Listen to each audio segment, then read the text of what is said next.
Today, we're going to talk about what inspired the Texas Chainsaw Massacre.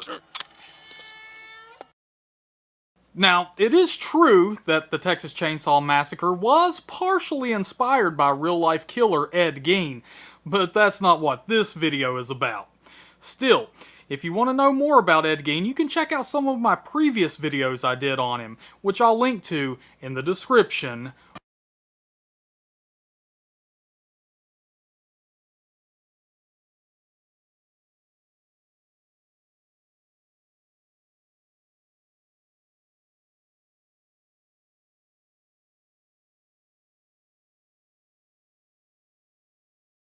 For wielding a chainsaw. So, what inspired Tobe Hooper to unleash a chainsaw massacre on the public? Well, that's where things get a little creepy.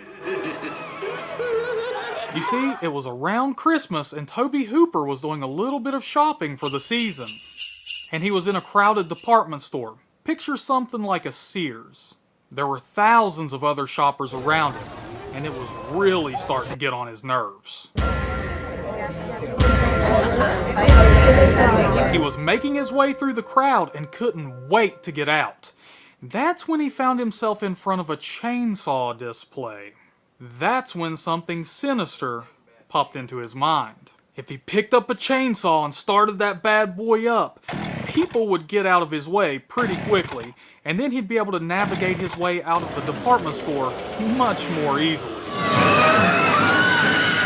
While driving home, Hooper's mind went to work on what he had thought about in the department store, and he decided that he was going to incorporate the chainsaw into an idea he had already been working on about young people in isolation. Is anybody here? And that, my friends, is how the Texas Chainsaw Massacre came to be. So, the massacre may be over, but the horror is just beginning. If you want to be a part of it, make sure you subscribe to the channel and follow the Big TH on social media for future updates. 2003, nearly 30 years after the release of the original film, it was time for Leatherface to get a fresh start in a remake. You're so dead you don't even know it. That being said, let's take a look back at the remake and go over 10 things you might have not known about the movie. Number 1. Leatherface was originally going to kill Jedediah by impaling him with his chainsaw as punishment for helping Aaron escape. This scene was cut out because it was considered to be too brutal. Number 2. After filming for his character Wrapped, Eric Balfour stripped off all of his clothes, tossed them to the crew, and walked off the set while only wearing a baseball cap. Number 3. During her audition, Erica Learson screamed so loud that people in other parts of the building thought that someone was being attacked, so they called the police. Oh my God! Number 4. It was announced that Marilyn Manson was going to be the composer for the movie, but he had to back out due to scheduling conflicts. Number 5. Originally, Jessica Biel's character, Erin, was going to be pregnant, which is why she didn't smoke any weed or drink the water in Mexico. Why do you think I haven't been drinking or smoking or doing anything this entire trip? Did you think about that? Aaron, I don't know. Okay, I mean, I can't read your mind. I'm trying, but... I'm pregnant. You're gonna be a dad, Kemper. Number 6. Speaking of Jessica Biel, she wasn't the only actress considered for the role of Erin. Hell, she wasn't even the only Jessica considered for the role. Jessica Alba was considered, as was Katie Holmes and Kirsten Dunst. As a matter of fact, Lauren German, the actress who plays the hitchhiker in the beginning of the movie, originally tried out for the role of Erin. Number 7. Gunnar Hansen, the actor who played Leatherface in the original movie, was asked if he'd like to appear in this film as the truck driver near the end of the movie. However, like many times before, Hansen wanted more money than what the studio was willing to pay him. Number 8. The scene in the van with R. Lee Ermey and Jonathan Tucker is particularly intense. One thing that lended to the intensity of the scene is that Jonathan Tucker would force the barrel of the pistol down his throat to intentionally make himself puke. If you look, you can actually see vomit coming out of his mouth in the scene. Number 9. This remake does pay homage to the original. When Erin pulls out a knife, she says that she got it from her brother. Big brothers. In the original, Franklin is particularly fond of his knife and lets his sister, Sally, borrow it. Let me see your knife.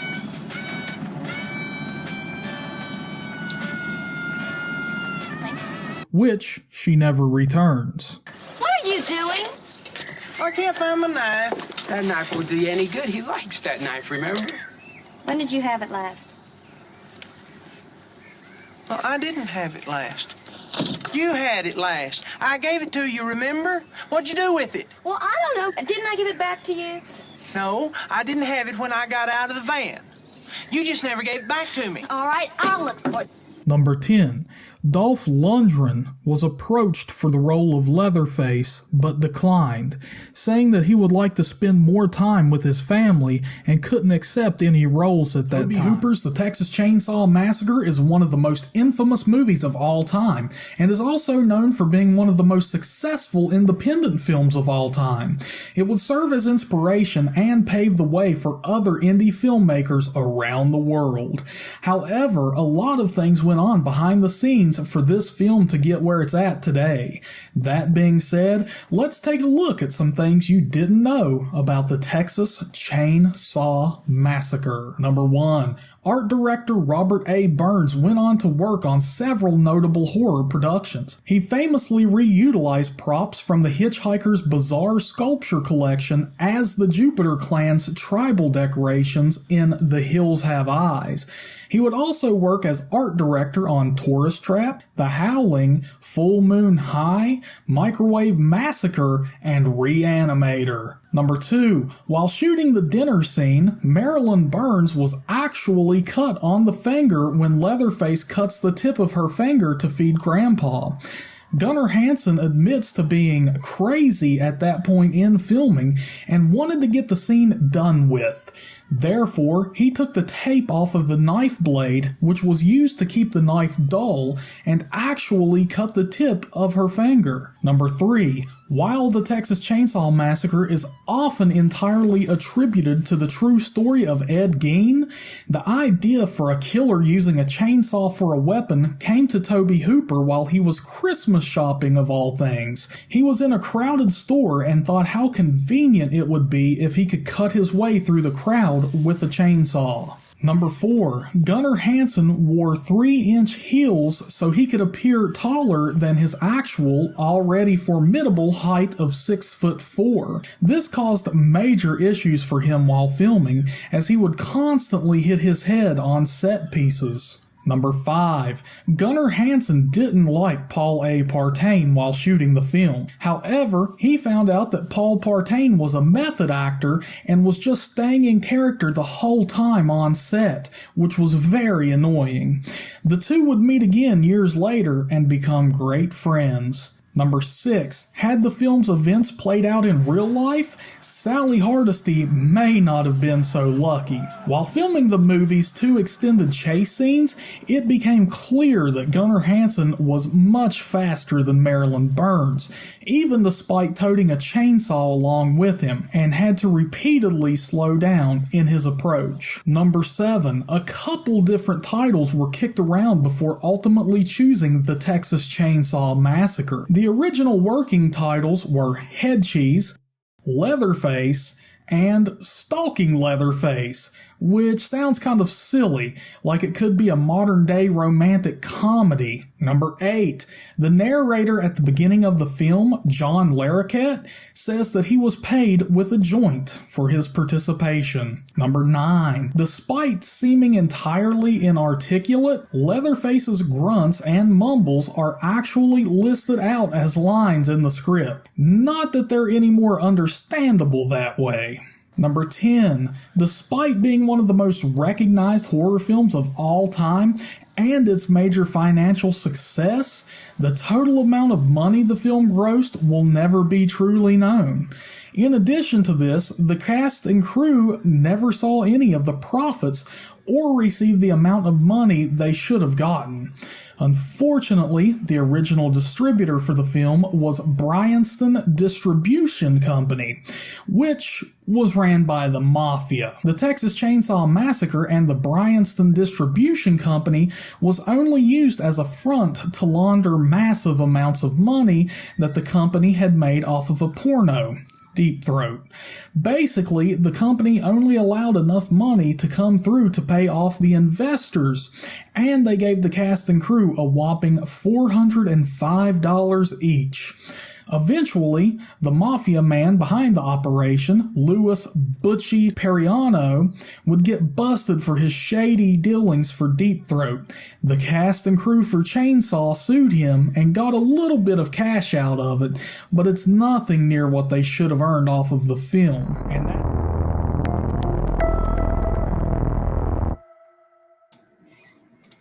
Well, what is going on out there in Horrorland, Horror Fam? How are y'all doing tonight, baby? Who all do we have in here? We have Nate Blanche. Look at him. Oh my God, Nate, what are you doing? The ghost of Nate Blanche gets scarier every time I see him. We have Brian Perry, Chad Edmonds, Patty Heckman, JK, Pokemon, Dreamin' Pokemon, Dragon Blues. Oh my goodness, who else do we have in here? Come on, don't be shy, people. Samuel Stokes, Pablo's in here. Look at Pablo beating it down on the track, baby, because that's what Pablo does. Long legs all day. Nate Blanche trying to talk around it. Come on, Nate. Ethan, what's going on? JP, Michael Richardson. Oh my God. Pokemon, can you believe these people coming in here trying to scare me like this? Can you believe this? Pokemon, come on. Chase them off, Pokemon. Get my back here. Now look, tonight we're going to be talking about upcoming horror movies of 2023. This could be a good year. It could be a bad year. I'm going to let you all decide. The poll is up. Cast your votes right now. But let me tell you something, baby. This is an undertaking. There's a lot on my plate here. A lot I'm going to have to clear off the table. And there's only one way I can tackle this. We're going to have to bring on Anna the Annihilator to help me with a list of this magnitude, baby. Where you at, Anna? Hello. And dude, it's 2024. I hate to tell you. 2023, same shit, different year. Yeah, another year has passed us by. Still not used to it, but hey, look, 2024, the goal is up. First donation of 2024. That could be you, baby.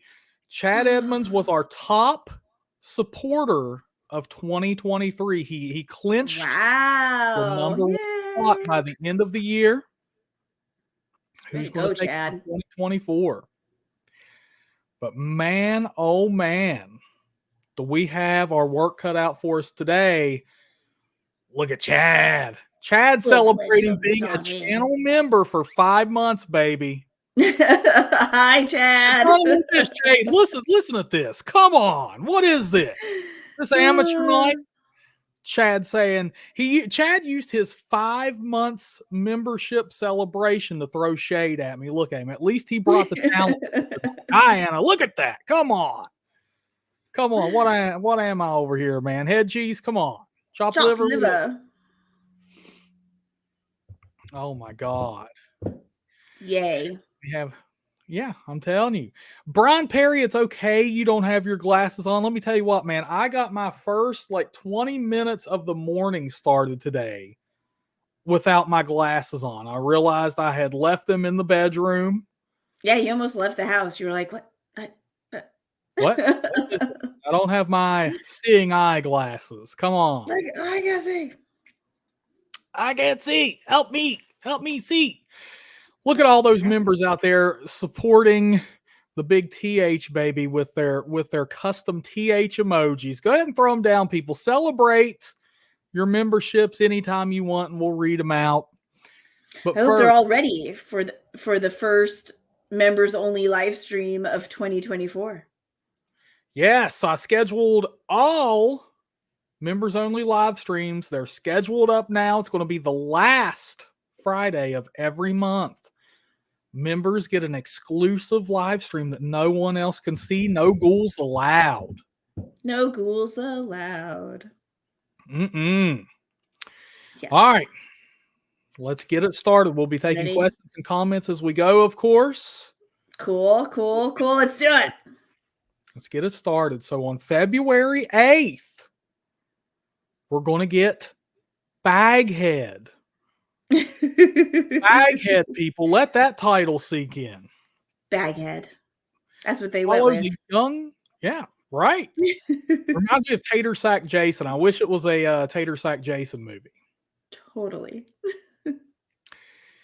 Baghead, coming out February 8th, follows a young woman who inherits a rundown pub and discovers a dark secret within its basement. Enter Baghead. Baghead.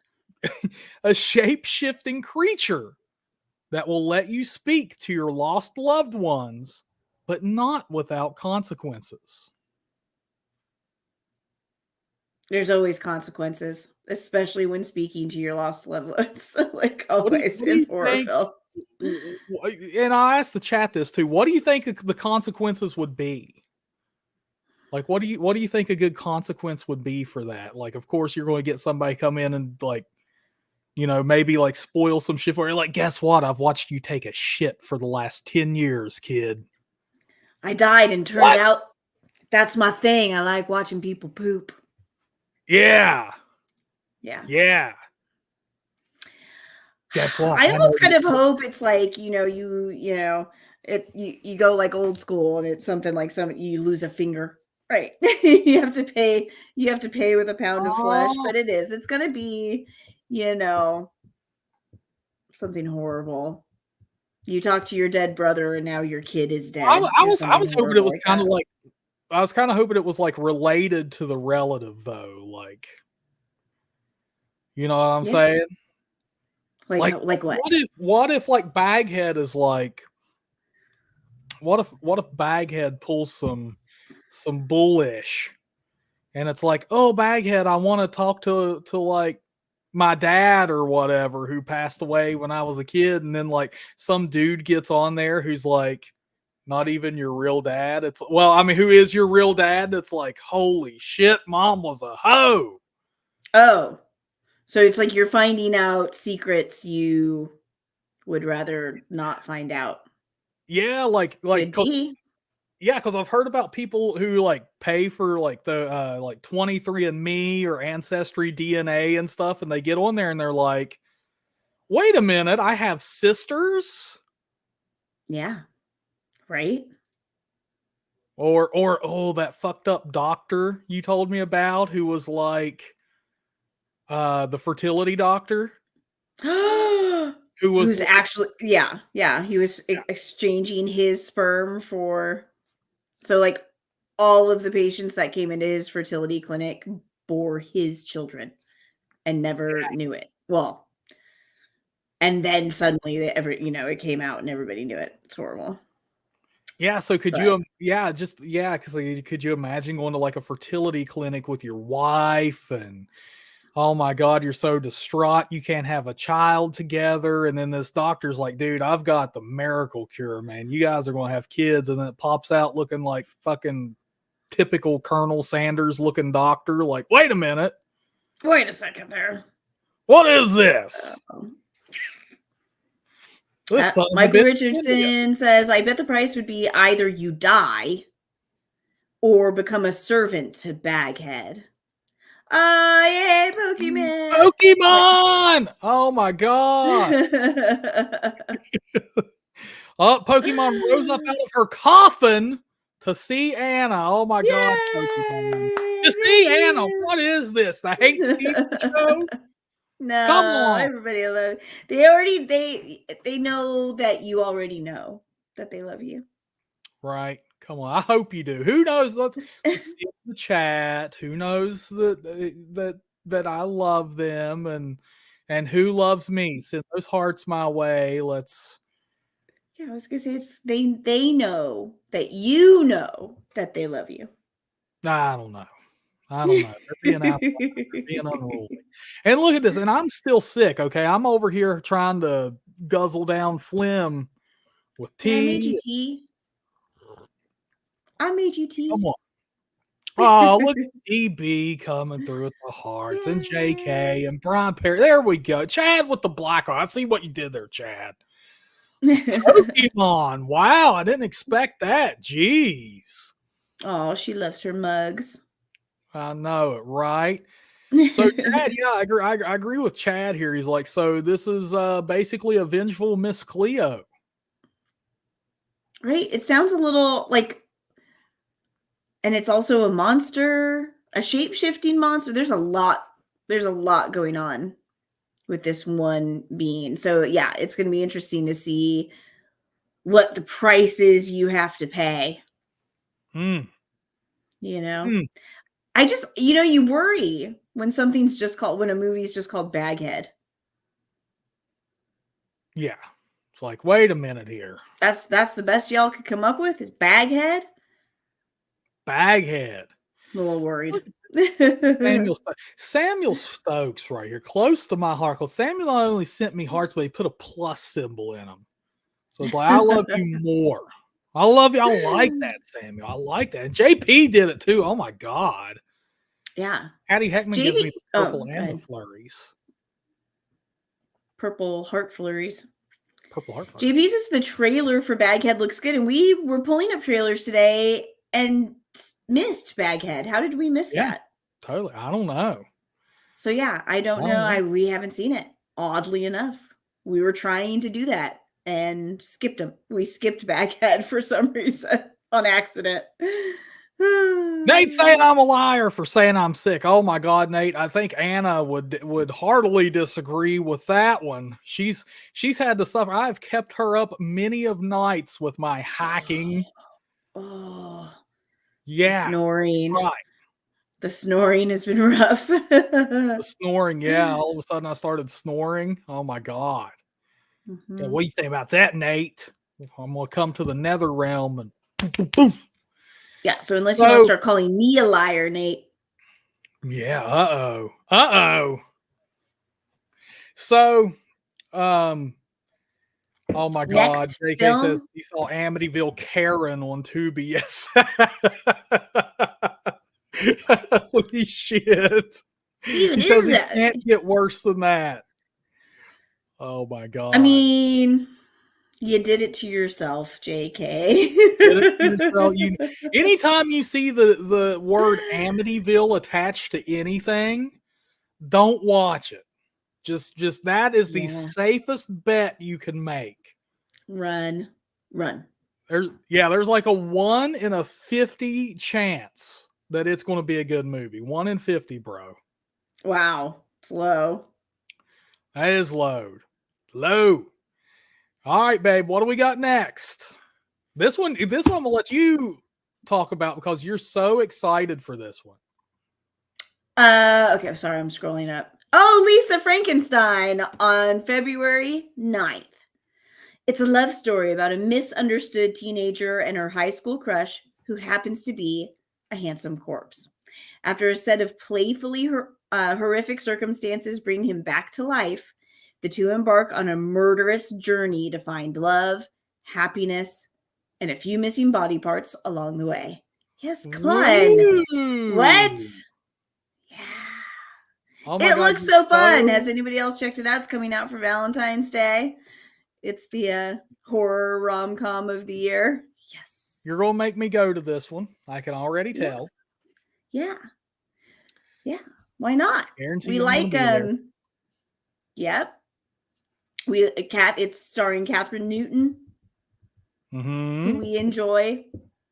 Directed by Zelda Williams, who I don't think I'm familiar with. Maybe I should be, but I'm not. Do you know Zelda Williams? No, I'm not familiar with her, but so this movie, it looks to me like, because the trailer does look fun. We're going to go check it out. I know we are. This is what you're wanting. But um does it look like this corpse? Because what she does is like she goes to a graveyard and she's like, "Oh man, I wish I could find a guy like this," and all she has to go on is like his tombstone. Oh no, he's got a like a statue. Oh, a statue. And she's like, "Oh, I wish I could find a guy like this," Mhm. and he comes back to life as a corpse. But Right. does it look like it's kind of like a warm bodies thing? Like almost he's coming like more alive, like more. Yes, As the movie goes on, or does she clean him up? the trailer hints at the fact that she is replacing some of his body parts.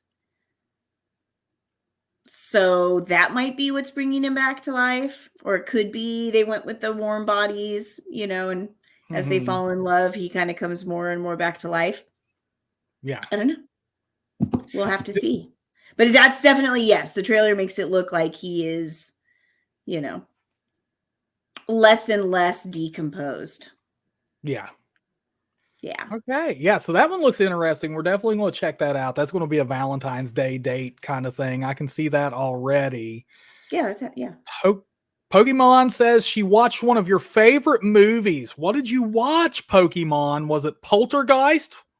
Was it Yeah, are we talking horror films or are we talking Berserker? Was it Berserker's so good. So we'll get to a couple comments here while we wait on that response. So I'd like to say hello to Grassman. He comes in kicking the door down with the New Year's fireworks, baby.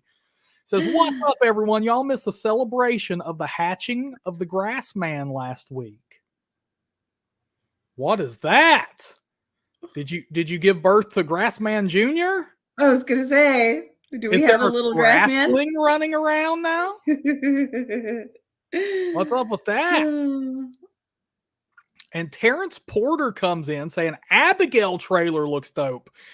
Yes, totally agree with you, Terrence. That is we one will of our get there. we're kind of going through by date here, but I did add Abigail. Now that is one that we actually watched the trailer for that today. Mm-hmm. Didn't know it was going to be a thing. It wasn't even on the list of upcoming horror movies that we were looking at. Yeah, and I'm like, oh my god, this one I'm excited for. So we're definitely going to talk about that soon.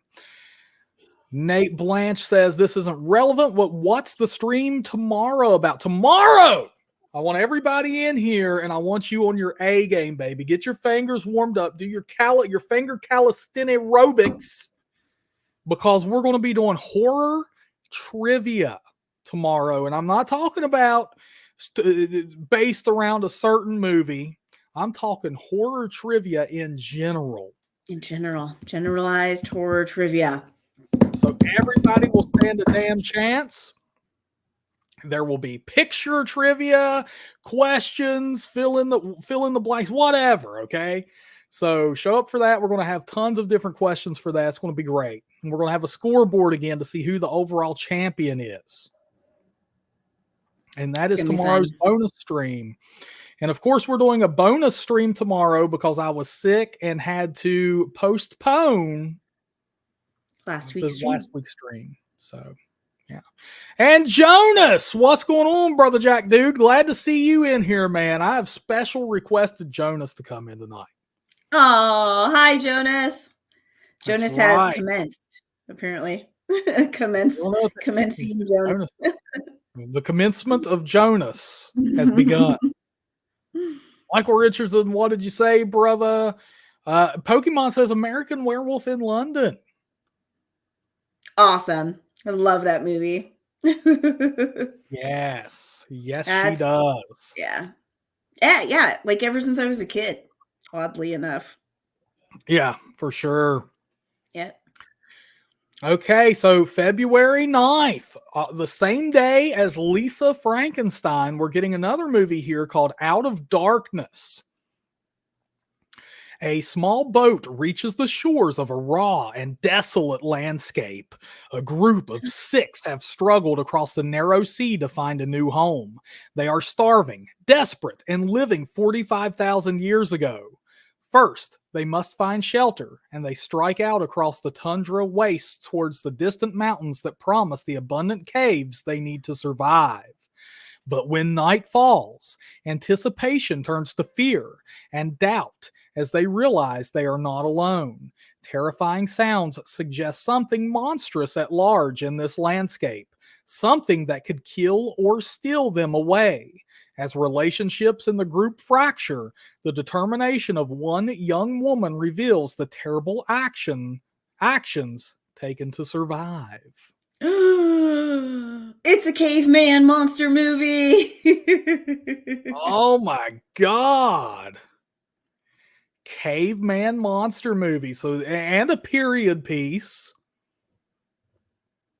And it sounds like it's going to be a very secluded kind of, these people are stranded kind of thing. So there's going to be a lot of suspense. I'm guessing a lot of dark scenery. Mm-hmm. And if there's a wasteland, there better be plenty of opportunities for great cinematography. So that one sounds interesting. Out of Darkness. Could be fun. Who knows? Could be. Could be. Hopefully there's a berserker involved. I hope there's a berserker. I really hope there's a berserker. Yeah. Jonas says he's in here because he's on call starting tomorrow until next Friday. So if he ain't working, he'll be sleeping. So that Jonas, that means you can't show up for trivia tomorrow? What's up, bro? You're gonna have to ask for a day off, bro. Yeah. Come on. You gotta let these employers know, man. You gotta go with that Chad Trinkle, bro. Right off the bat. Let them know. Yeah.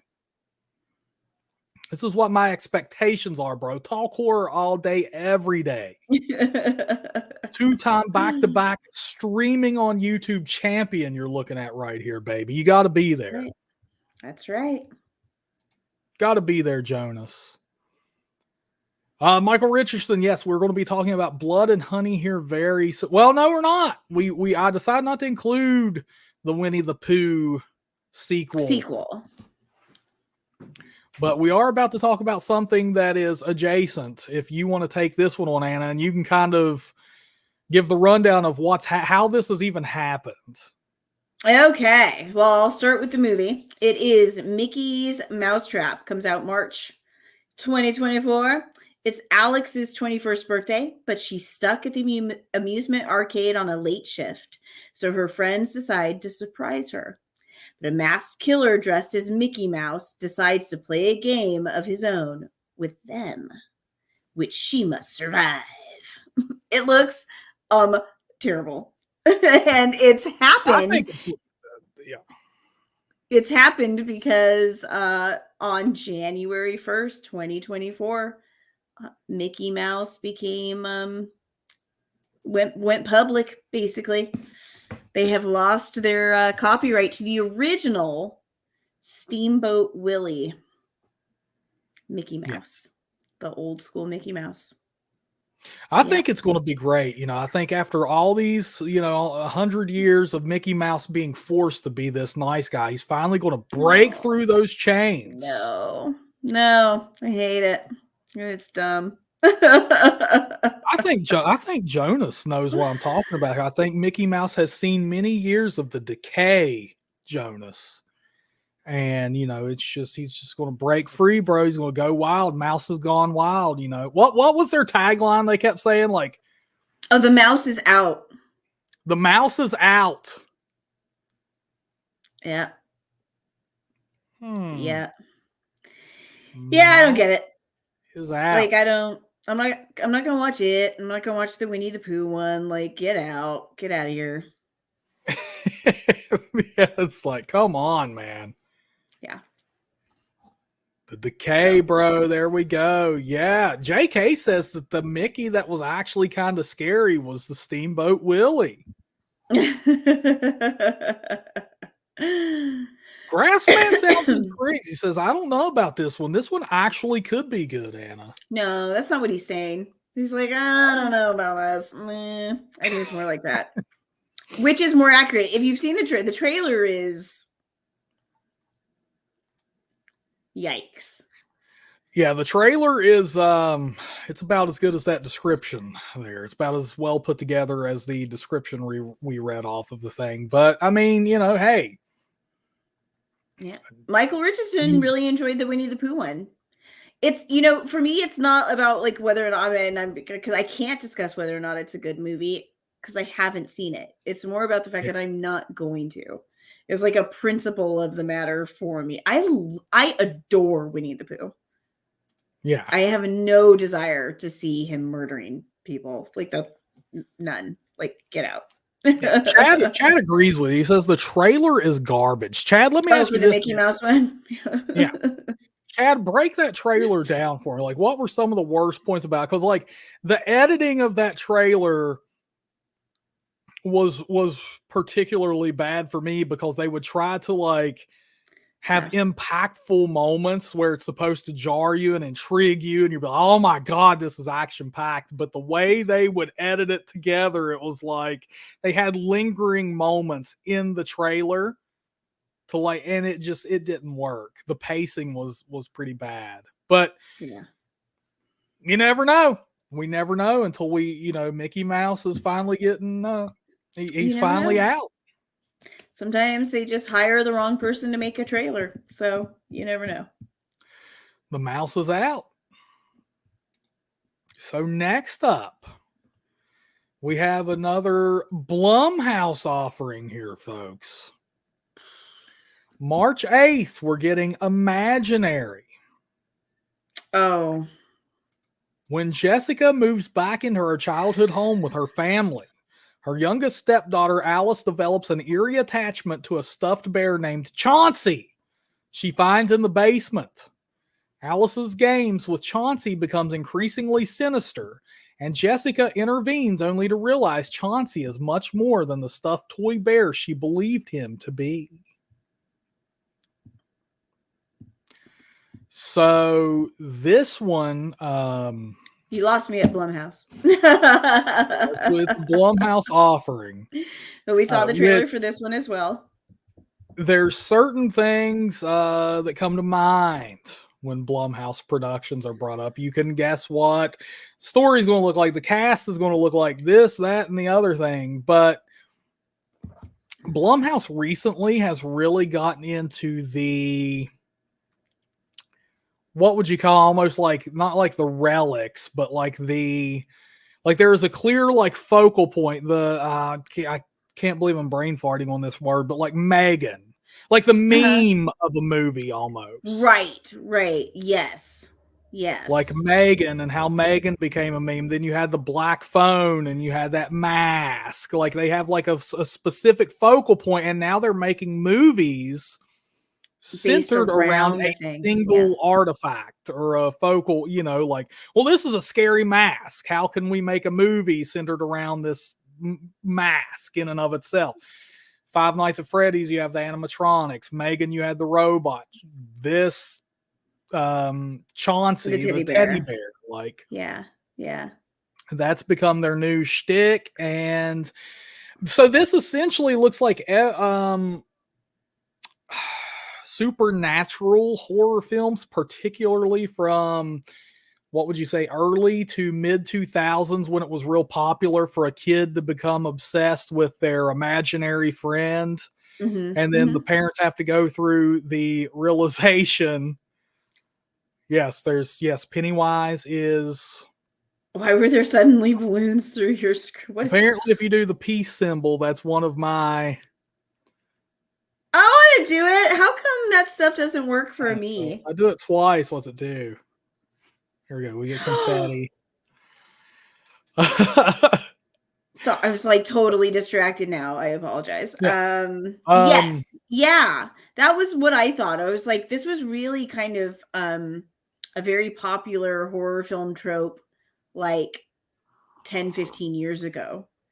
Right? The kid with the imaginary friend. So it's interesting. And then the parents come to the realization that, oh my God, and then it's something, of course, controlling the imaginary friend, and then they go through the research phase and then find out their whole family's in trouble.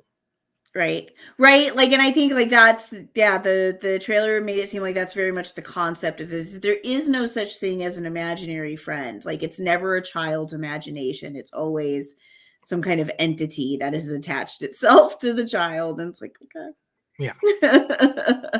And folks, I would like to know, JK as well. I see JK talking in here. I would like to know your all's opinions on these movies as well.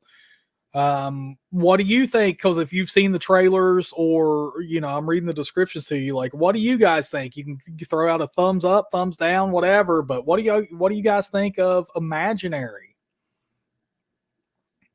Michael Richardson says he's really stoked for it. He says he thinks it looks really scary and he can't wait to see it, and that Blumhouse is one of his favorite movie production houses. Nice. And it could be very creepy.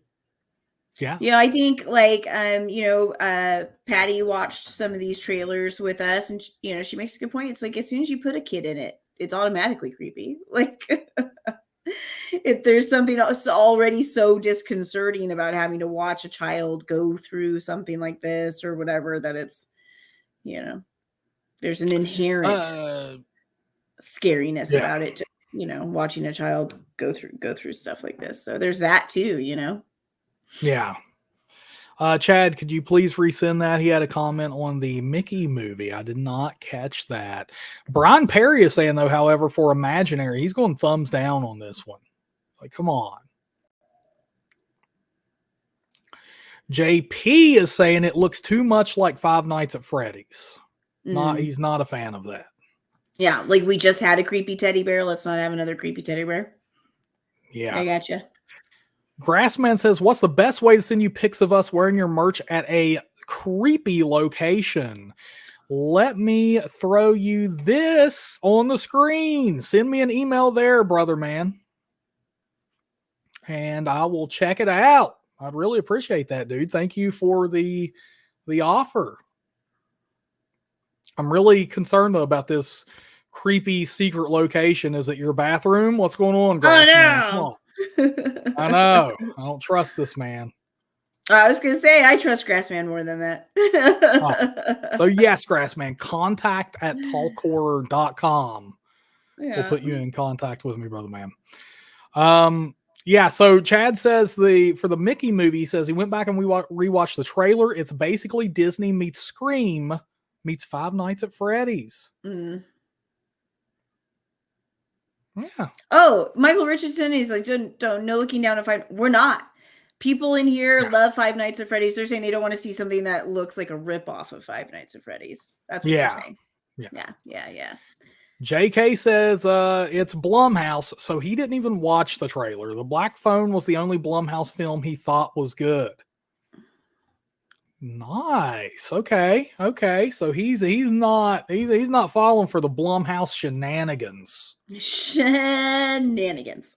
They're shenanigans.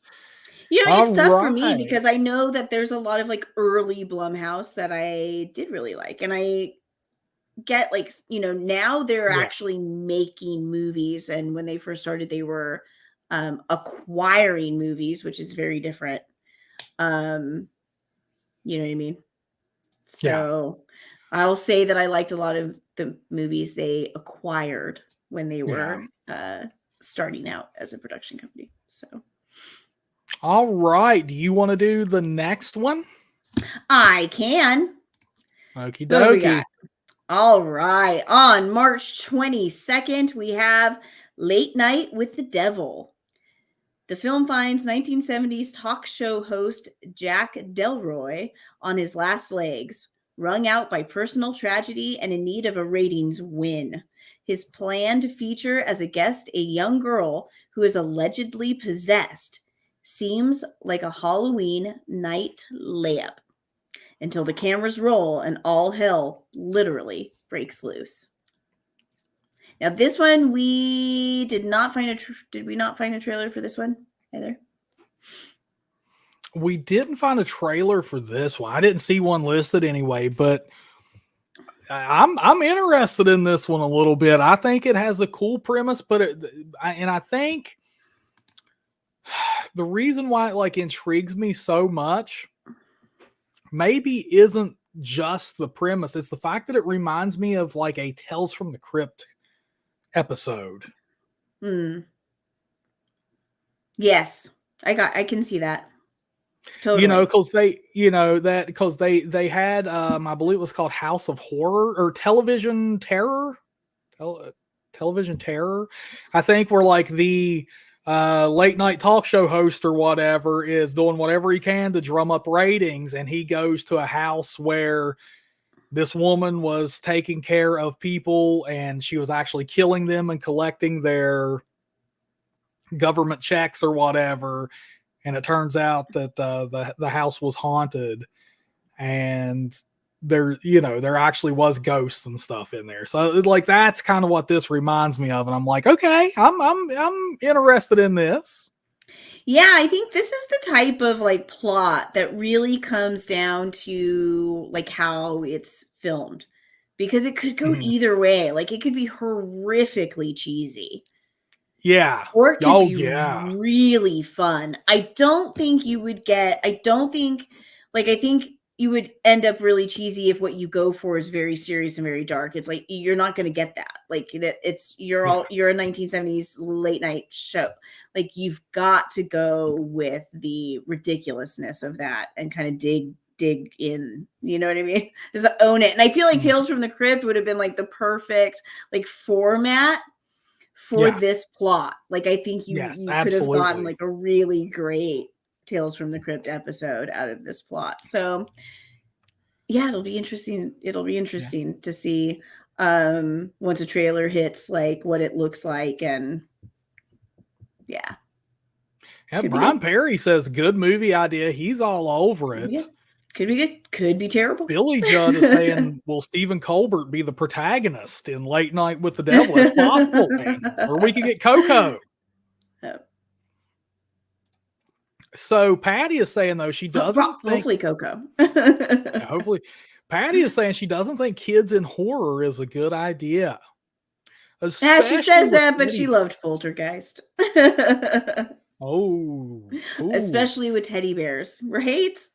So is Patty one of those, what were they called, Chad? It was like Parents Against Movie Madness or something. Pam? Patty, would you have been one of those where when they protested Silent Night, Deadly Night because Santa Claus was in it? I can't see that. But I think Patty would go. But she's like Missy Joe. She doesn't want to watch the kids get like hurt and tortured and all that. Like which I get. It's hard. It's hard for me sometimes. It depends on the movie, but it, depends on what's going on. But, But, and folks, just so you know, like some of these comments and questions, I'm favoriting those so I can respond to them at the end of the show, just so you know. So if I don't get to some things right now, I will get to them. But next up on March 22nd, we get Ghostbusters Frozen Empire. The film centers on the Spengler family as they return to where it... excuse me there. Guzzling down too much tea. The film centers on the Spengler family as they return to where it all started, the iconic New York City firehouse, to team up with the original Ghostbusters, who've deployed a top secret research lab to take busting ghosts to the next level. But when the discovery of an ancient artifact unleashes an evil force, Ghostbusters, new and old, must join forces to protect their home and save the world from a second ice age. But listen to this. Here's the big thing, Anna. I can't wait until I reveal this to you. Okay. Listen at the cast. Okay, for I'm this ready. movie. Dan Aykroyd. Yes. Bill Murray. Yes. Ernie Hudson, baby. Yes. Paul Rudd. Okay. Kamal Nanjiani. A name you don't know. Got it. A name I don't know. Patton Oswalt. James Acosta. Emily Allen. Lind. Finn Wolford. McKenna Grace. Celeste O'Connor. Logan Kim. Annie Potts. And Carrie Coon. Ain't that awesome. crazy? I support it. Dang. There we go. I mean, that's stacked right there. Yep. That is stacked. JP, come on. Oh my God. Yes. Now, JP, if they, oh my God, that one keeps Sorry. coming up. I think we keep, or Sorry. yeah, you can do it too if, No, go because I ahead. hadn't seen, but if we could get Rick Moranis back, I would be Right? there. 100%. Right? I miss me some Rick Moranis, man. Agreed. He says, was so JP does good. say, though, that the trailer is short and vague. Yeah, a lot of things coming out right now are just teasers. Yeah, it's too early. It's too early. But No Sigourney from what I saw on the that's cast too list. bad. Because, she's still doing stuff. Nope. We'll see. Maybe she'll be a surprise. Yeah, maybe. Nate Blanche says, I've never seen Ghostbusters. I just know its song. Nate, what are you doing? You are a ghost. You need to know your enemies and watch the Ghostbusters, bro. Because busting makes me feel good. Yeah, dude. Man, it's so good. It's so good. It's held Michael up Richardson. so well. Yeah. Michael Richardson says he might check out the new one. It has to be better than the Melissa McCarthy one. Haven't seen that one, man. Well, apparently the one between this one and that one was very, very good, and we haven't seen it yet. We need to do that. I know. Chad shares the same sentiment. He's like, not interested. Ghostbusters was ruined with Melissa McCarthy. Nah, I liked that one. So are they still in the same universe? Or are the new? I think so. I think it kind of stands by itself, I think. You know what I mean? Like, I think it's its own little thing. So. Yeah. Okay. Well, next up, and this is one we were talking about right before we came on the stream, Chad. Are your senses tingling? Are your little chatty senses tingling? Because we're going to talk about The Omen, Chad. Are your senses tingling, Chad? So on April 5th, Chad, the first Omen will be released, which follows a young woman who is sent to Rome to begin a life of service to the church. But she encounters a darkness that causes her to question her own faith and uncovers a terrifying conspiracy that hopes to bring about the birth of evil incarnate.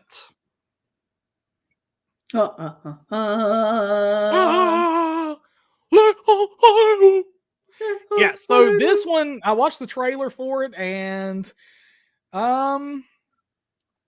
you don't get a lot. It looks very artistic, which is cool. But the main thing that just drew me out of the trailer was they used the theme song from Vikings, of which I was a big fan of that show. And I just couldn't get over that because I used to actually like kind of make fun of the Vikings theme when I would hear it because I like would have like misheard lyrics with it. Oh, funny. And yeah, it seemed like far too specific of a thing. It's like, I mean, I know we use a lot of popular songs, a lot of popular music in trailers. But I feel like because everyone has their own context for a pop song, whether it's a rock song or whatever, like it's easy to fill it up with any kind of meaning you want to. Whereas I think something that's specifically written for a particular like TV show or everyone who hears that song immediately is thinking Vikings. Like, it's not like you have like, you're thinking about your best friend or you're thinking about this time you went to, no, you're only thinking about that show. Right. So it's just like, it was very jarring. I was like, why would you do that? It was a weird trailer. It could be fun though. It's just the thing is like if she's going back in time or whatever, she's trying to stop evil incarnate, which is Damien. We know how that's going to go. Yeah. Oh yeah, like it's definitely a prequel, so nothing's going well for anybody because we all know where it ends up. But I thought the trailer. It's something I want to see. It's something I'm hoping is good. So let me preface this with that. I want to see it. I hope it's good. I did not like the trailer. Ah, okay. But like I said, like sometimes trailers are just sometimes you just hand it to the trailers are not made by the film production company. Yeah. They are handed off. Well, They're made by people who specifically that's what they do is make trailers, and sometimes they get it wrong, man. And it just well, and they I tried didn't like the something trailer. different with this trailer, which was kind of cool. Like I'll commend them for trying something, but they kind of like played it as if the movie was in reverse. That aspect of it I enjoyed. Okay. For sure. But there was if the movie is as stylized as the trailer it was, Yeah. I won't enjoy the movie. Like I guess that's what you know what I mean. Like okay. Yeah, it was very like It almost looked like it could be a music video for Ghost. Yes. Yeah. There you go. I can agree with that totally. And there was just I think maybe that's what it was. It was like you think of The Omen and the story around it as a little grittier, a little earthier, a little, you know what I mean? Real life kind of. And it looked like a music video. It was just a little too sexy almost, if that makes sense. Like it was like, and it was like, and I don't mean sexy I hope it's good. like the I character really sexy. hope it's good. Yeah. So it'll be interesting to see. Yeah. Yeah, it might be a theatrical watch. I don't know. It's an Omen flick. Who knows? But next up, April 19th. April's kind of a loaded month here. April 19th. Now this is one that I'm really looking forward to. And it's called Abigail. If you haven't watched the trailer for this, you need to go and watch it. And this, once again, reminds me, this is kind of odd. It reminds me of a Tales from the Crypt episode. But it is after a group of criminals kidnap the ballerina daughter of a powerful underworld figure, they retreat to an isolated mansion, unaware that they're locked inside with no normal little girl. Go ahead and say it, Anna. What is she? She's a vampire. Yeah, she's a vampire. She's a vampire. She's a vampire. And I'm telling you, the trailer is bad to the bones, baby. Looks fun. Because I'm just going to say this. There's number one, for the Tales from the Crypt reference, there's a Tales from the Crypt episode where this family of vampires adopt a child. If you haven't seen that, you need to watch it. But that's what this kind of reminds me of. But there is a scene in the trailer where one of the criminals is kind of getting trying to get on the good side of this little girl they've kidnapped and make sure she's comfortable. And she's like, well, let me tell you something, sweetie. If you just do whatever we say, you'll be okay. And then as she's leaving the room, the little girl's like, Valerie, or whatever the hell her name is. She's like, Valerie. It's like, yeah, sweetie.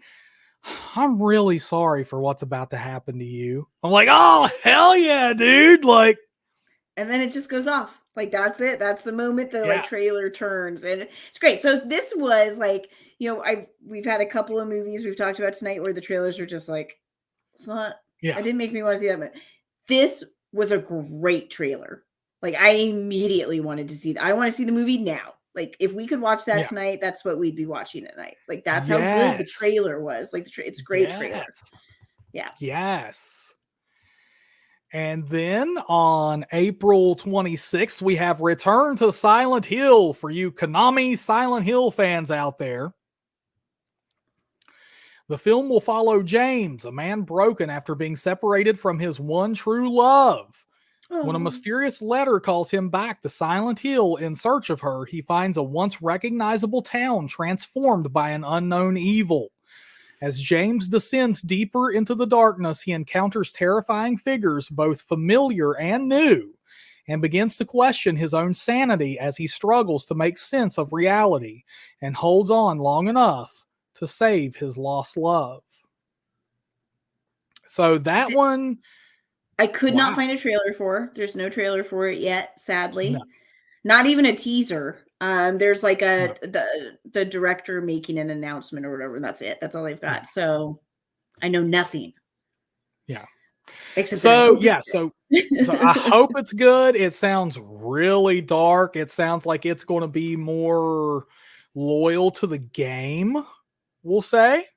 okay. I really want to check that out. And I have heard, for you game fans, especially you hardcore ones, you'll remember the demo version of Silent Hill PT that was released on the PlayStation Store, or released whatever. I had it on the PlayStation Store before it got pulled and the rights were lost or whatever to Silent Hill, and it was a scrapped project. The director has said that there will be nods and stuff like that from PT. So for you hardcore fans, Cool. that should be really cool. Yeah. So that, I think, and you know what? In a atmospheric movie like a Silent Hill, hopefully that will be a theater movie for us. Oh yeah, I hope so too. Could you imagine how immersive that would be? I hope so. Yeah. I mean, because I still like the other Silent Hill movie. Like I liked it. Like I love that. Yeah. The feel of it. It's very atmospheric. It's very dark. It's very Yeah. So creepy. Michael Richardson says he is definitely watching that. Chad Edmonds says absolutely. This is another theatrical watch for him this year. It's a Silent Hill movie. Enough said. That's all you have to say to entice Chad to see it, baby. Okay. So next up, and this is one that I think you're going to find interesting. This is a movie that was on our list that they didn't have a trailer for. And I looked up a plot summary for it. Okay, and cool. it's based on a novel, and this is all that's kind of known about this movie that's coming out. So let me read this to you. It's called Horrorscope, comes out on May 10th. The film serves as an adaptation of Nicholas Adams' novel of the same name. And that's pretty much all the information that's released for this movie so far. But the ominous synopsis for the novel reads as follows. Aries, avoid confrontations, a bad day for relationships. Soon she would come. It was written in the stars. Finally, Jenny Warren left the protective light of the street lamp behind. She walked fast, her shoes tapping on the sidewalk. In the shadow of the night, the watcher smiled. His hands tightened their grip on the scarf. You should have paid attention, Jenny, he whispered to himself. Didn't you read your horoscope today? Ah! Dun, dun, dun. Dun, dun, dun. Yikes. What do you think about that, Miss Bookie? I'm an Aries. That sounds terrifying. So JK, that's interesting. So it's kind of like maybe like a slasher who uses people's horoscopes kind of thing. Yeah. Right? Is that the vibe you're getting to? Is that what that sounds like to you? Yeah, so that could be fun. Yeah. Yeah, it could be. And I like that, I might have to get the book for us to dig into before we check that out. That'd be fun. Let's read that together. And JK says he hasn't seen most of these trailers. Don't worry, brother. There's not many trailers out there for any of these. Yeah. We'll kind of mention it if there's a trailer associated with the movie, that because we wanted to watch trailers for as many as we could. And there just weren't many, man, because a lot of these are so far out in the future that they haven't even released teasers for yet. Yeah. You'll get trailers for the first half of the year. The movies for, February, March, and April. There's a handful of trailers out there. So. Yes. Yeah. DOD, glad to see you all made it into the stream, baby. And I hope, since you all are running a little bit late, I want to throw it out there again that I hope tomorrow you guys can make it. I'm doing another stream at 5 p.m. Pacific, 8 p.m. Eastern. We're going to be doing trivia night, and it is going to be a wild one. Everybody is welcome, and it's not following a specific movie. It is just horror trivia in general. I've got some really good questions. Yay. Yeah, I'm excited for tomorrow So, night. yeah. So next up, check this one out. May 17th, The Strangers Chapter 1. A couple played by Madeline Pesh from Riverdale and Gabriel Bozzo, the night agent, have to survive the night while being terrorized by masked strangers in a remote Airbnb in Oregon. It will also star Richard Brake, and it's going to be directed by Rennie Harlan. Now, if you're a fan of Rob Zombie, you probably know who Richard Brake is. And if you're a fan of A Nightmare on Elm Street 4, Rennie Harlan directed that, and he's also directed Die Hard 2. So Rennie Harlan's kind of a thing. He doesn't get to direct his own movies. He only gets to direct sequels. Oh, he also did The Exorcist, the beginning. We watched there is a little teaser out for this. It's like a scene taken from the movie. It looks like essentially like a remake of the original. Yeah. Yeah, without Liv Tyler, so why bother? Like, what? So I am though a big fan of The Strangers. So hoping it's good. Yeah, I hope so. The other two are good, right? There's two other Strangers films. Yes. Yeah, they're both good. What's going on, they're Gory like really Tiger? different from each other, but hi, Gory. Yeah. What's up, brother? Grassman is hard to please listening. He's like, I haven't heard anything yet to spark my interest. Well, don't worry, Grassman. We have some more left on here. I'm going to kind of go through them quick. On June 7th, we have The Watchers, which is the directorial debut of Ashana Shyamalan, which will follow a young woman who becomes trapped with three strangers in a shelter deep within a forest in Ireland, where the group must fight off mysterious creatures every night in order to survive. And yes, if you were wondering, Ashana Shyamalan is M. Night Shyamalan's little girl. Well, making her directorial debut. So I'm guessing you can expect twists galore. Yeah, and it's based like on a novel by another Shyamalan, right? Like it's like I think it's very kind of the whole family is involved in one way, shape, or form, which, hey, cool. I'm not good on sure. them. And DOD wants to know if there's any horror video games coming out. Of course, there's going to be plenty of those. And we just finished talking about the Return to Silent Hill movie that's coming out, DOD. So after the stream, you're going to have to rewind and check that out. I'm sure you'll enjoy our take on that film that's coming out. So next up, June 28th, we have A Quiet Place Day 1,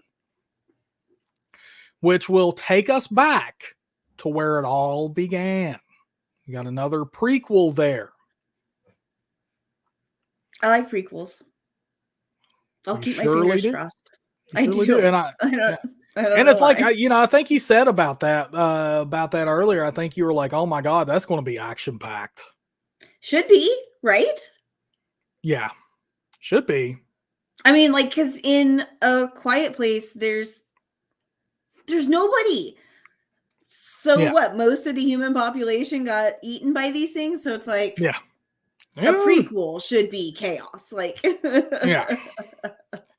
On August 2nd, we get Trap, and there's no details about this movie, really. They're keeping it under wraps, but it is M. Night Shyamalan's next movie, and it will star Josh Hartnett and Haley Mills. Interesting.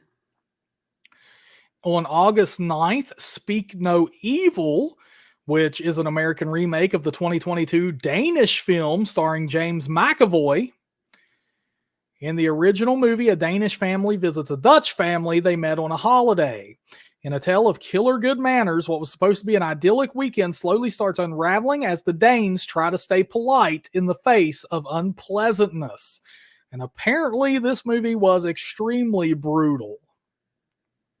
I mean, I just want to watch the original version. Like, I don't get our aversion to watching foreign films. Well, I can tell you, speaking from, when it comes to like Wreck versus the American remake of Quarantine, watch Wreck. Quarantine's good, but watch Wreck. Let the Right One In, its American counterpart, was Let Me In. Definitely watch Let the Right One In. Yeah. Martyrs, Blumhouse, I believe it was Blumhouse, did a remake of Martyrs. Watch the original, for God's sakes, especially on that one. Yeah. August 16th, we have Alien Romulus. The star of the movie, Kaylee Spaney, revealed in an interview with Variety that this installment is supposed to slot in between the first movie and the second movie from the Alien franchise. So this one, once again, details are under wraps, so who knows where they're going to take it. Interesting. Between the first movie and the second, I mean, isn't Sigourney Weaver like asleep? The whole she was asleep the whole time. Yeah, and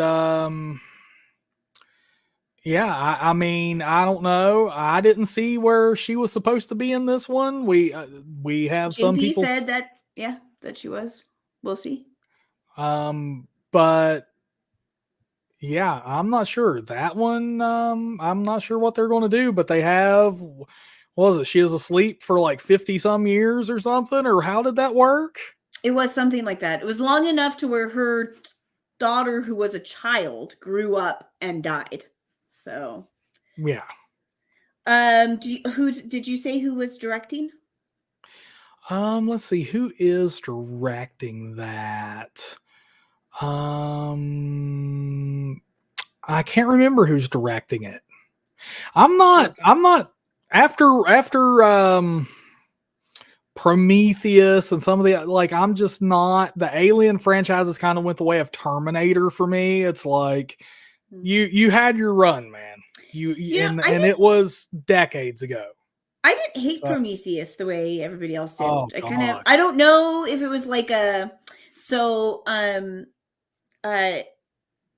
don't know if it's because I loved the movie or if it was just because my grandfather wanted to see it. And so my brother and I took my grandfather to see it. And so that just so I just loved the whole moment, you know what I mean? So I don't know if that's, and I've never seen it again. So I don't know, to me, it's just, I'm like, people hate that movie. I don't, why? So, Fede Alvarez, or Fed Alvarez, I'm always off on how to pronounce that, is directing it. Okay. I do like him because he has done, he did the Evil Dead remake, which I'm a big fan of. Yeah. Wow. So this could be really dark, possibly. Could be. Interesting. So next up, we have Beetlejuice 2 on September 6th. And once again, there's not much known about this film other than Beetlejuice will have a wife played by Monica Bellucci. We also know that Jenna Ortega will be playing the daughter of Winona Ryder's Lydia Dietz, and that Willem Dafoe is playing a former B-movie action star who's now working as a detective in the afterlife. Oh, get out. Oh my God. That sounds fabulous. Jenna Ortega, whatever. The rest of that sounds fabulous. Like what? Oh man. Oh, yeah, you had me at Willem Dafoe. I was intrigued at Monica Bellucci, but you had me at Willem Dafoe. I was just, yes! Yeah, Willem Dafoe and his, Willem Dafoe, man. Maybe his penis will play that desert serpent.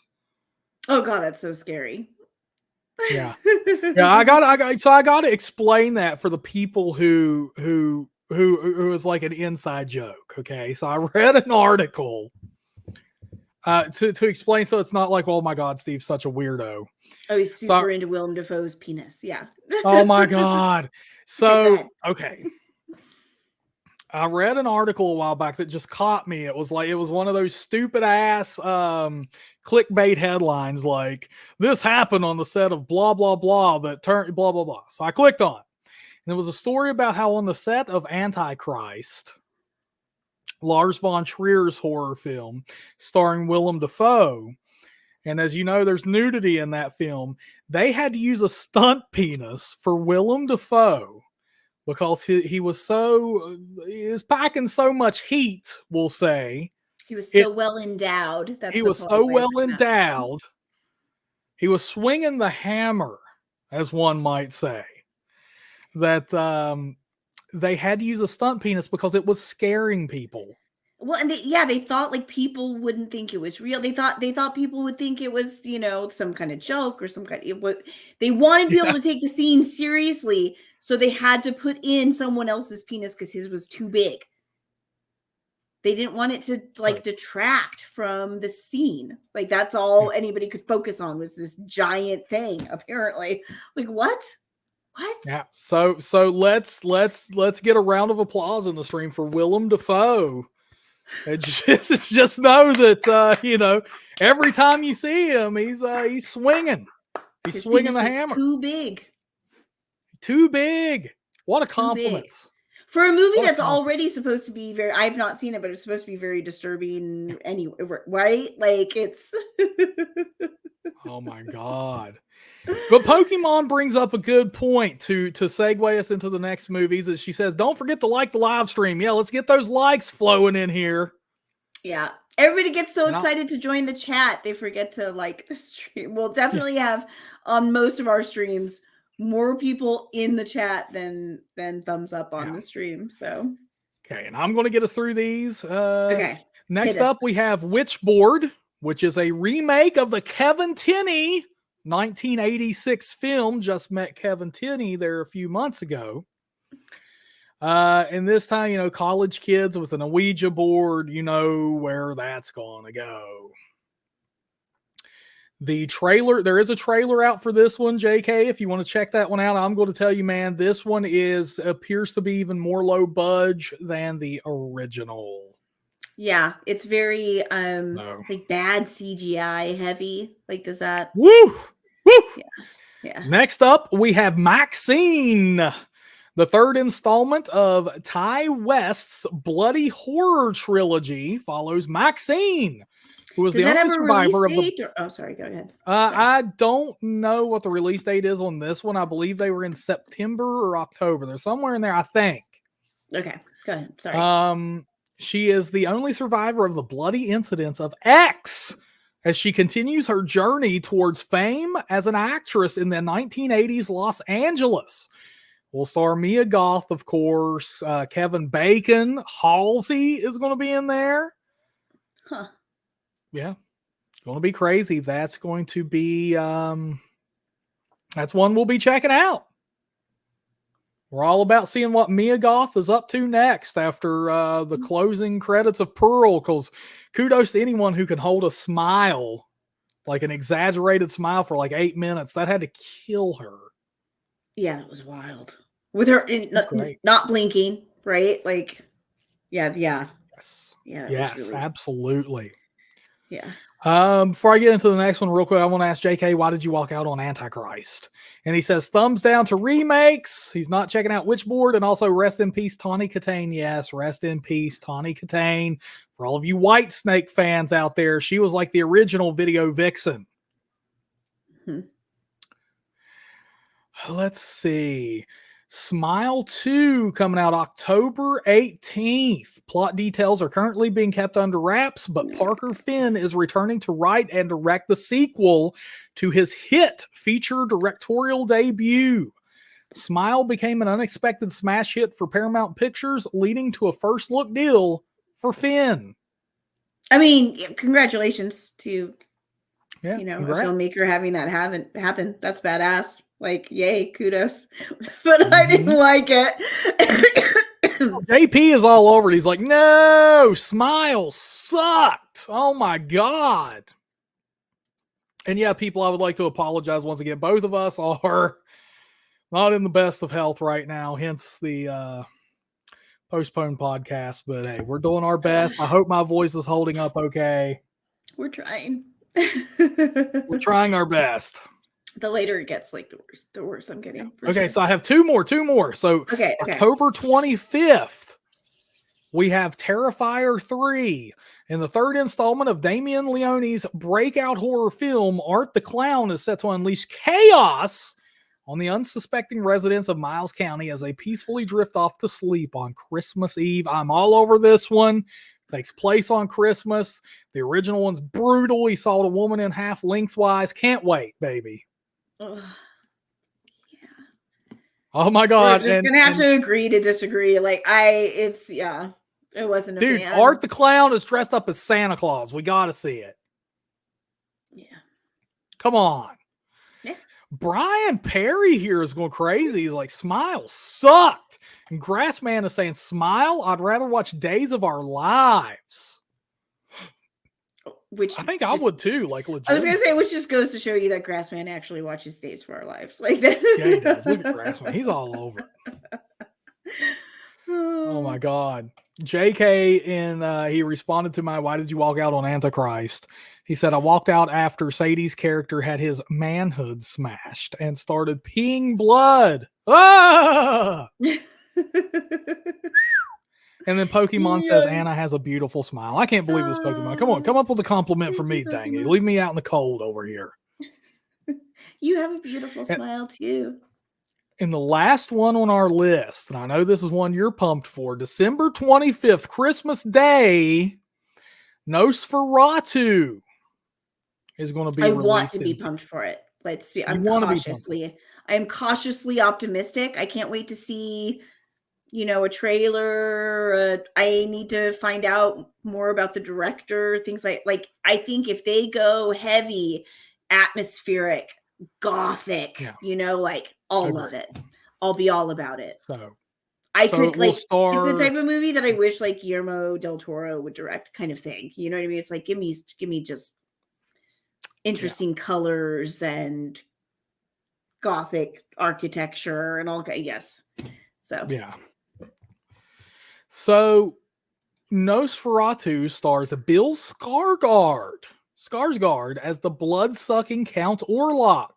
Nice. Nicholas Hoult, Lily Rose Depp, Taylor Johnson, Emma Corrin, Ralph Ineson, Simon McBurney, and Willem Dafoe. Yes! Big year for Willem Dafoe. Willem Dafoe, could possibly, maybe his penis could double for Nosferatu's nose. Who knows? Oh, God. Those fingers. Yeah, all the fingers. Yeah, the really long finger. There you go. Focus Features describes Eggers' remake as a gothic tale of obsession between a haunted young woman and the terrifying vampire infatuated with her, causing untold horror in its wake. Cool. I hope so. I hope it does cause untold horror in its wake. Yeah. But really, I'm like really more like, I hope that that's not the focus. Like I want it to be super atmospheric, super creepy, like, Yeah. Yeah. Yeah. So there we go. That is what the year looks like so far. Now, of course, there's plenty of other movies coming out. But they weren't really, they're more independent stuff. There's going to be hundreds of movies coming out. Oh, for sure. Like, because I don't think we covered anything that like Netflix is putting out or Shudder's putting out, or like these are movies hitting the theater, right? That's like what we were able to cover tonight. So, yeah. Well, and just to clarify something a little bit here, Robert Eggers will be the director of Nosferatu, and he directed things like The Lighthouse, The Witch, The Northman. Oh, yes. Yeah, that's what I'm talking about. Perfect. There you go. Perfect. I loved The Northman. Loved it. Yeah, The Northman was really good. It was really good. Really good. And I love The Witch. So yeah, JP is saying we'll also get The Conjuring Last Rites. I didn't run into that. But yeah, you have the Crow reboot and stuff like that. There's that thing has been talked about though for years. It was a real big topic last year and it never came to fruition. So yeah, I haven't seen any new info on it.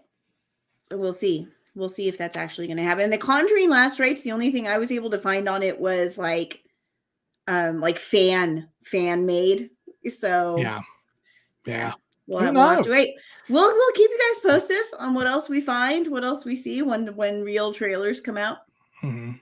Yeah. So let's go over some of these comments we amassed during the stream that I didn't get to quite in the moment. Cool. First off, I would like to thank Chad Edmonds for celebrating his 5 months as a member of the channel. Thank you, Chad, for your support. We love you. Pokemon Valley, thank you for being a member for 2 months. She celebrated her 2-month mark today, using it as a way to compliment Anna, of course, as did Chad. Thank you both for that. Thanks, guys. The meanie pantses. So, Nate Blanche asks, at this point, is Scream 7 even happening? Everyone, it seems like, is being let go or leaving almost every day. There's even talks of it being a reboot, but it's definitely not happening this year. So, yeah, Jenna Ortega dropped out. The other lead actress dropped. She got fired. Yeah. And what is it? Christopher Landon, the director or whatever, has bowed out of the project. So who knows where they're at right now? I mean, I think it was Billy Judd was asking earlier about Scream 7 as well. And he was like, man, will they bring back Nev Campbell at this point? Who knows? I mean, it's almost like if they don't figure out something completely different than what they were originally going for, it's like you just have to scrap it because it's your lead actors are gone. But I mean, you do have, presumably you have the other supporting characters, so, and them two being associated as sisters in their character development, whatever, you could Ghostface got to them somehow off screen. I know it would be cheesy. If you're creative enough, you could come up with something. And now it's following them, or these two are in witness protection and they don't know where they are. And then you could save them in case they ever bring them back in the future. I don't know. There's always something they could do instead of rebooting a franchise. There's always something. You've all seen the Friday the 13th movies, Nightmare on Elm Street movies, Halloween movies. There is always something you can do. Yeah. Yeah. Those old franchises were never afraid of off-screen deaths. Yeah. Yeah. Or, like I said, that could be so they're in witness protection. You even have cops trying to kill them now. They're in witness protection. And then if you do lock those two down in the future, then when they make a return, that would be the biggest fucking scream of all time in terms of box office numbers. Yeah. The return of Jenna Ortega and blah, blah, blah, because, it'd be like a Nev Campbell return at this point. It's like, yeah. So who knows, man? Who knows? But there's no news on it as of yet. No news on the future of that. Let's see here. Yeah, Chad is, he's always like, how about Anne Hathaway and Emily Blunt take over the sister roles for Scream 7? Dude, those are, I'm not sure what Emily Blunt looks like, but those two are, I mean, it's going to be obvious. Like, hey, we have far more attractive actresses here now. You can't just weasel them in there. Those two can act, though. Can we just? They can. They absolutely can. But that's what I'm saying. It's like, come on, man. That's going to give people a stroke. They're like, wait a minute. Carl Munchopson. Excited for Stream, the other film from the Terrifier team. Sick cast of horror icons, dude. Hey, yeah, like I was a big fan of Deadstream, so yeah, I dig that whole setup, man. The whole technologically advanced live streaming YouTuber movies, man. Yep. Let's see. I got the Grass Man. Chad Edmonds says, "Oh my God, sorry to go off topic, but I had a vision of Stephen doing a Stephen King movie tier list. That's the possibility, dude. Yeah, that's not a bad idea for a stream. That is not a bad idea at all. That would be an undertaking, and I'd probably have some picks that would like surprise people. Well, that's what would make it fun, though. That's okay. Surprise us. It's like, guess what, buddies? Silver Bullet is going all the way up here. Totally. 100%. Right? Yeah, so Patty was talking about how she had issues with The Exorcist because she doesn't like kids in horror. Yeah. And then JK said, yeah, I'm not a fan of seeing kids get hurt in films. Even Jason drew the line at hurting kids. Yeah, it's hard. So what are we talking about here, JK? Are we talking about, because like there's a little bit of oddness with Jason because well, number one, you had the pregnant character in part 3, but that doesn't really count. I don't believe. Totally counts. But Jason didn't know she was pregnant. True. Like if you're just talking about, Jason being a dick. No, it's a difficult moment in the movie though, like for the viewers, right? Like, yeah. But Jason, I mean, he does go after a child, Tommy Jarvis, in part 4. But Tommy also tricks him and like, it's like, is Jason going after Tommy or Trish? In that one, and then by the time you see part 6, I mean, as a matter of fact, the child saves them all because Jason is like intrigued by him and doesn't hurt the child. But then by the time you see Jason in part 6, he has his opportunity in a summer camp, a lodge with all these children in there, and he's just kind of goes up and checks this little girl out and then just leaves. And it's like one of those, oh my God, it's Jason going, and then he just leaves. Yep. Like, so I'm just wanting some clarification here, JK, what you're getting at there. Yeah. And he also said, JK went on to also say, agreed, the Alien films have had their run. Glad we see eye to eye on that one. Meh.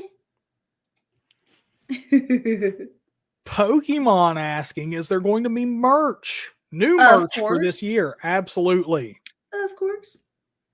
Absolutely. We're going to do spring merch and summer merch and Halloween merch and Christmas merch. Yep.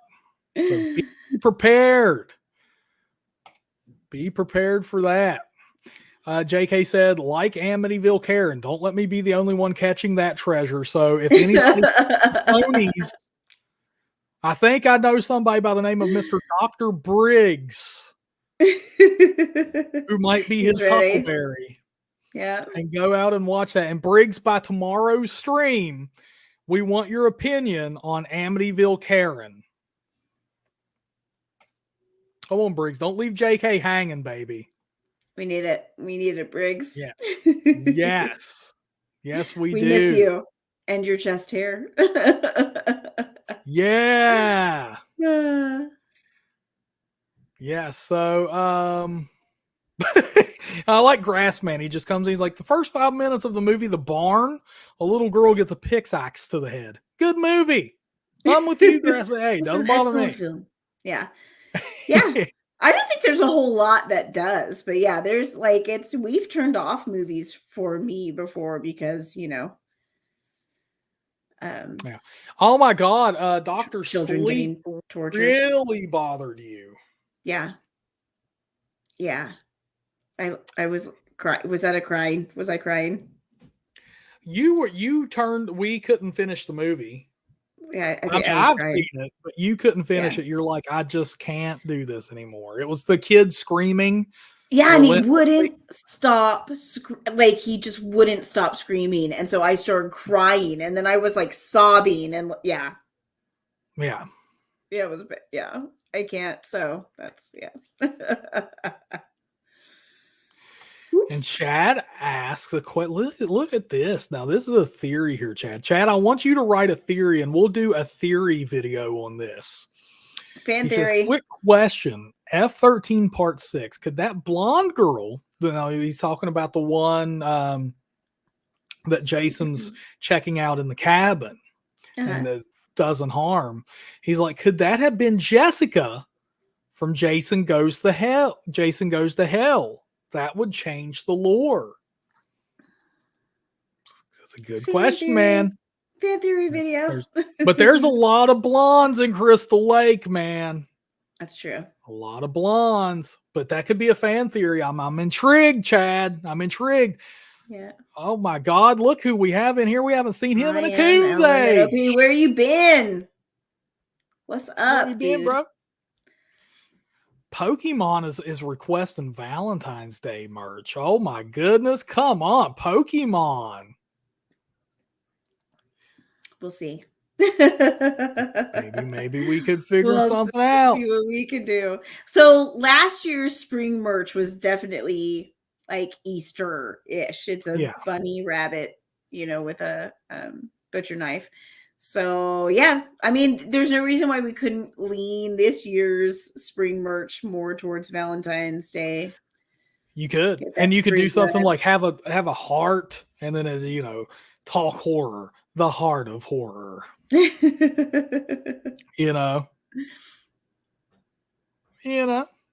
Cool. Or a heart with a stake in it, and then just ashes all around the heart that make like the heart symbol as we know it. So like an actual heart, but then the ashes have turned into the symbol. Come on. Come on. I like it. We're getting creative with it. Love it. And JK, but does Jason really go after Tommy? He breaks through the window and grabs Tommy, which is true, and he could have killed him. And he says he just honestly thinks it's more the cultures of the 70s, 80s, and 90s. Okay. Yeah. Okay. All right, folks. Well, let me tell you something. We're 25 minutes past the hour. This has went a little bit longer than expected. I do want to wish an early happy birthday to Brian Perry. That's coming up on May 11th. It is the day after the release of Horoscope. Cool. Wonder what your horoscope will be on May 11th, Brian Perry. So now tomorrow, as I said, we're going to be doing a bonus stream, baby. We're going to be doing horror trivia, and there's going to be a ton of awesome questions, not movie specific. It's going to be a wide range of questions. I'm going to have pictures. I'm going to have novelty. I'm going to have everything, baby. I'm pulling it all out the hat. We're going to have a leaderboard. We're going to see who is the trivia master. Yes. It's going to be awesome. Yeah. So get those fingers all jazzercised up, baby. You're going to need it. Ready. Yes. Grassman says he's bringing the snacks. You going to bring me some jerky, Grassman? What? Come on, man. Come on, man. Need some jerky, bro. What? Grassman's a redneck. He hunts. He's got jerky. Ooh, that's true. I haven't had jerky in forever. You have to go hunting with Grassman. Yeah, I'm going hunting with you, Grassman. Yeah. Yep. So there we go. We got the birthday wishes coming in. Oh, he said it's smoking right now. I like it. It's awesome. Got that dehydrator going, dehydrating the hell out of it. Pokemon, what did you do to your toe? Jesus. Oh my goodness. I'm going to make a toe horror movie, and it's going to be your toe. Oh no. It's going to be from the point of view of your toe, and you are the antagonist. You just walk around hitting it on stuff. Oh, you never showed us all the results of your poll. Oh, I did not. You did not. Let me pull up the poll results. Let's see here.